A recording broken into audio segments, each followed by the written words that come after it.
जहां एक तरफ सीरिया में रूसी नौसैनिक अड्डे पर कब्जा हो गया है और रूस को एक बड़ा झटका मिला है, तो वहीं दूसरी तरफ पाकिस्तान को लेकर बांग्लादेश ने अब एक अलग ही फैसला किया है। इस बीच आनन फानन में यूनुस ने इमरजेंसी में मीटिंग भी बुलाई है भारत को लेकर।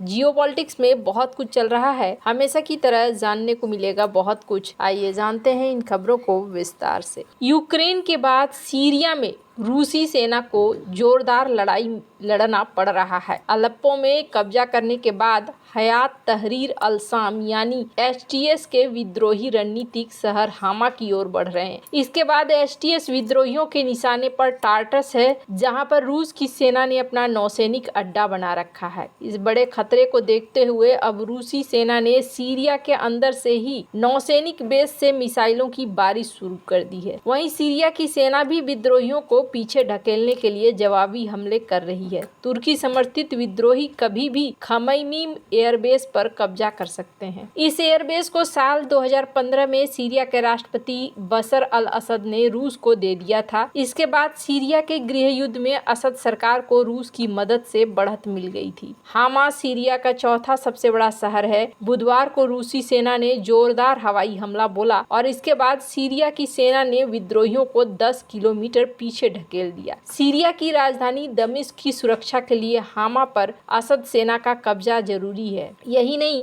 हामा ही तटीय शहरों टार्टस और लटाकिया का प्रवेश द्वार है। हामा में रूसी सेना का नौसैनिक बेस मौजूद है। एचटीएस के अलावा इस लड़ाई में उसे तुर्की के समर्थन वाले सीरियाई मिलिशिया सीरियन नेशनल आर्मी का भी साथ मिला हुआ है। इस बीच संयुक्त राष्ट्र के विशेष दूत गैर पेडरसन ने कहा है कि हजारों की तादाद में आम नागरिक इस लड़ाई की वजह से विस्थापित हुए हैं। रूसी नौसेना के इस बेस पर जब से खतरा मंडराया है, रूस एक्शन में आ गया है। उसने बचाव के कदम के तहत अपने 5 युद्धपोतों और 1 किलो क्लास की सबमरीन को यहां से निकाल लिया है। 2 दिसंबर को टार्टस से येलेन्या युद्धपोत रवाना हुआ। इस हमले के बाद पुतिन के करीबी राष्ट्रपति असद बैकफुट पर हैं। वहीं विद्रोहियों की नजर अब राजधानी दमिश्क पर भी है। विश्लेषकों का कहना है कि अगर रूस सीरिया से अपने युद्धपोत को हटा रहा है तो इसका मतलब है कि सीरियाई सरकार की ज्यादा मदद नहीं कर पाएगा। उन्होंने कहा कि सीरिया में खराब होते हालात की वजह से रूस को यह कदम उठाने के लिए मजबूर होना पड़ा है।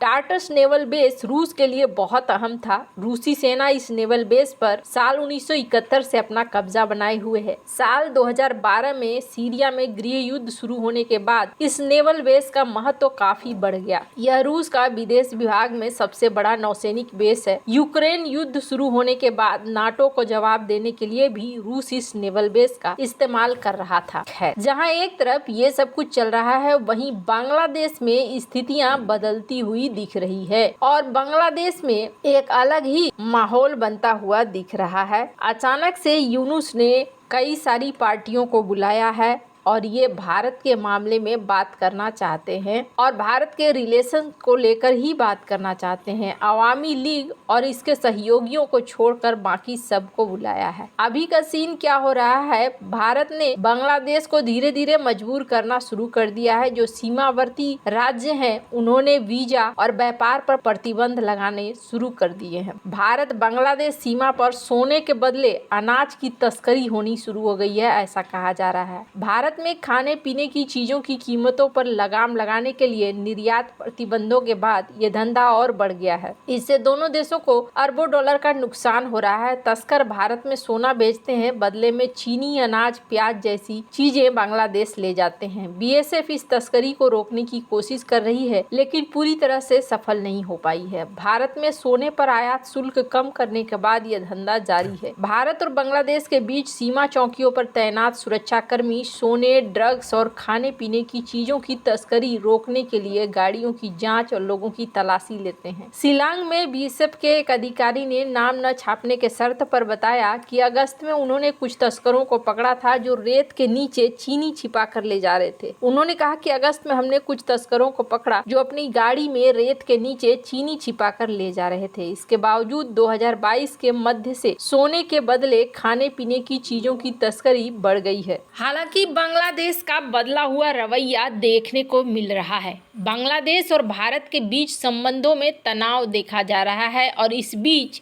बांग्लादेश की अंतरिम सरकार ने भारत के राजनीतिक नेतृत्व पर घरेलू राजनीतिक लाभ के लिए बांग्लादेश से जुड़े मुद्दों का फायदा उठाने का आरोप लगाया है। सूचना सलाहकार नाहिद इस्लाम ने कहा है कि अगर ऐसा होता है तो यह भारत की घरेलू राजनीति के लिए हानिकारक होगा। बांग्लादेश विरोधी और मुस्लिम विरोधी राजनीति भारत के राष्ट्रीय हित में मदद नहीं करेगी या इसकी एकता में योगदान नहीं देगी। नाहिद इस्लाम शेख हसीना के खिलाफ प्रदर्शन का नेतृत्व करने वाले छात्र नेताओं में से एक है। नाहिद ने बांग्लादेश में हिंदू अल्पसंख्यकों पर होने वाले अत्याचार का जिक्र नहीं किया। हालांकि उनके बयान से यह साफ दिखता है कि वह नहीं चाहते हैं कि भारत इस पर चर्चा करे। नाहिद इस्लाम ने कहा कि बांग्लादेश पश्चिम बंगाल, त्रिपुरा और असम के साथ गहरे संबंध साझा करता है। उन्होंने बांग्लादेश की यात्रा में हितधारक कहा और हमारे आंदोलन के दौरान कोलकाता और दिल्ली के छात्र शेख हसीना के शासन के अत्याचारों का विरोध करते हुए हमारे समर्थन में एकजुटता इन्होंने दिखाई। कहा कि दुष्प्रचार से लड़ेगा बांग्लादेश, यही बात ये कहना चाह रहे हैं। पर यहाँ यूनुस ने एक बैठक भी बुलाई है,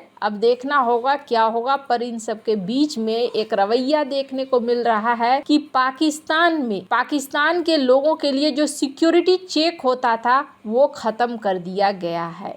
इसी बीच अगर इस अखबार की माने, यहाँ पर ये कहा जा रहा है कि पाकिस्तान के मदद से बांग्लादेश एक युद्ध जैसी सिचुएशन का सामना कर रहा है। वैसे यहाँ पर सीन बहुत सारे बदलने वाले हैं। देखना होगा कि क्या क्या चीजें होती है और किस तरीके से ये चीजें असर करेंगी। बांग्लादेश में अभी बहुत कुछ होने वाला है। बांग्लादेश की शेख हसीना ने इस बात को कहा है कि पावर हंग्री है ये यूनुस और पावर हंगर में ये सारे काम कर रहे हैं। अब यहाँ पर एक बार डोनाल्ड लू के आने के बाद क्या दिशा तय होती है ये देखने वाली बात होगी। हालांकि अभी फिलहाल के लिए ये देखने को मिल रहा है कि पहली बार संबोधन दिया है शेख हसीना ने। शेख हसीना ने भारत से रहते हुए इन्होंने संबोधन दिया है। संबोधन के जरिए अपने समर्थकों को इन्होंने कहा कि आज मुझ पर नरसंहार का आरोप लगाया जा रहा है। वास्तव में यूनुस एक सुनियोजित तरीके से नरसंहार में शामिल रहा है। मास्टरमाइंड, स्टूडेंट कोऑर्डिनेटर और यूनुस इस नरसंहार के पीछे हैं। उन्होंने दावा किया कि उनकी और उनकी बहन रेहाना की हत्या की योजना बनाई जा रही थी, ठीक उसी तरीके से जैसे 1975 में उनके पिता शेख मुजीबुर रहमान की हत्या कर दी गई। उन्होंने 5 अगस्त को ढाका में अपने आधिकारिक आवास पर हुए हमले का जिक्र करते हुए कहा, हथियारबंद प्रदर्शनकारियों को गन भवन की ओर भेजा गया। अगर सुरक्षा गार्डों ने गोली चलाई होती तो कई लोगों की जान जा सकती थी।